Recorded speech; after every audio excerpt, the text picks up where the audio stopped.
आरक्षण का विरोध करने वाली आरएसएस अब आरक्षण के पक्ष में। मोहन भागवत ने दिया बड़ा बयान। क्या 2024 में हारने का डर सता रहा है?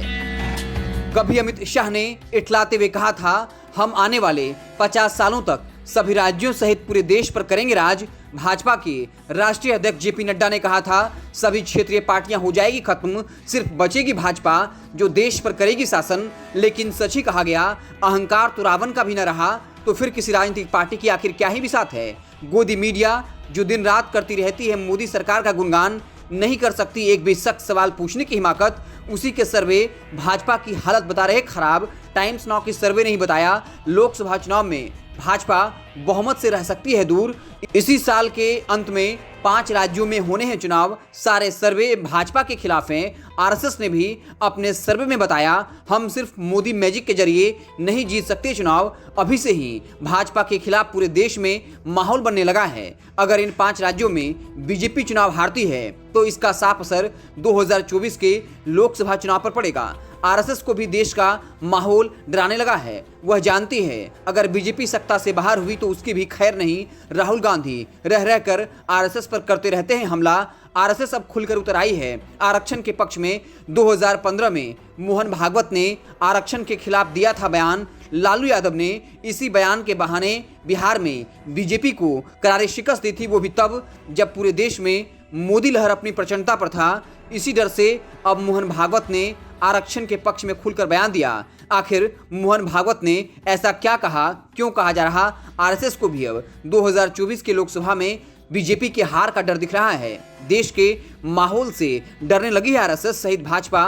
पूरी कहानी क्या है आपको बताएंगे। उससे पहले गुजारिश है, चैनल पर पहली बार आए तो सब्सक्राइब करें, वीडियो को लाइक करें। संघ प्रमुख मोहन भागवत ने क्या कहा? राष्ट्रीय स्वयंसेवक संघ के प्रमुख मोहन भागवत ने पिछले दिनों एक कार्यक्रम के दौरान एससी, एसटी और ओबीसी के लिए आरक्षण जारी रखने का समर्थन किया। मोहन भागवत ने कहा, जब तक समाज में भेदभाव है आरक्षण भी बरकरार रहना चाहिए। संविधान सम्मत जितना आरक्षण है उसका संघ का लोग समर्थन करते हैं। आरक्षण को लेकर संघ नेताओं के विरोधाभासी बयान। भागवत के आरक्षण की समीक्षा वाले बयान के अलावा 2017 में आरएसएस के तत्कालीन प्रचार प्रमुख मनमोहन वैद का है, जिसमें उन्होंने आरक्षण को जारी रखने का विरोध किया था। उस वक्त वैद ने कहा था, आरक्षण समानता के सिद्धांत के खिलाफ है, उन्हें मौके दीजिए, आरक्षण नहीं। संघ के लगभग 100 साल के इतिहास में ये पहली बार है जब इसके किसी सर्वोच्च नेता ने कहा है कि आरक्षण बरकरार रहना चाहिए। भागवत तो आरक्षण के समर्थन में कभी थे ही नहीं।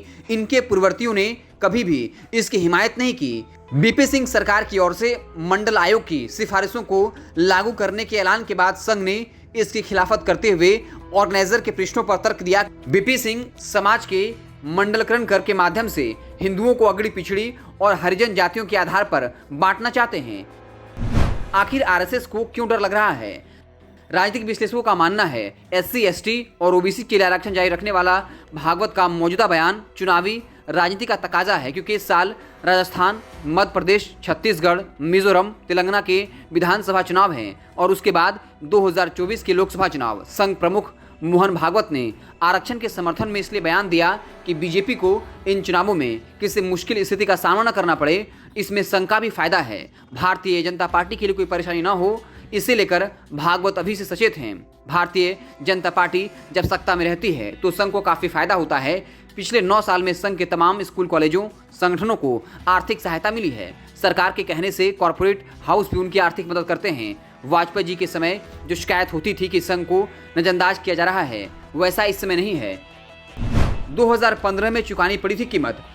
भागवत के बयान ने लोगों को थोड़ा चौंकाया, क्योंकि सितंबर 2015 में आरएसएस के मुखपत्रों के दिए इंटरव्यू में मोहन भागवत ने आरक्षण की समीक्षा की जाने की जरूरत बताई थी। मोहन भागवत ने एक अराजनीतिक समिति बनाने का प्रस्ताव रखा था, जिसका काम ये देखना था कि आरक्षण का फायदा किन लोगों को और कितने समय तक मिलना चाहिए। मोहन भागवत के इस बयान के ठीक बाद बिहार विधानसभा के चुनाव हुए थे। लालू यादव की पार्टी आरजेडी ने इसे बड़ा मुद्दा बना लिया था और कहा था संघ आरक्षण को खत्म कराना चाहता है। राजनीतिक विश्लेषकों के मुताबिक उस चुनाव में बीजेपी की हार में इस बयान की भी कुछ भूमिका थी और वो ये भी कहते हैं कि इस गलती से बीजेपी ने सबक सीखा। इसलिए अब चुनाव से पहले, जब इस साल के अंत में 5 राज्यों में चुनाव होने हैं और 2024 में लोकसभा चुनाव होने हैं, आरएसएस ने खुलकर आरक्षण का समर्थन कर दिया है।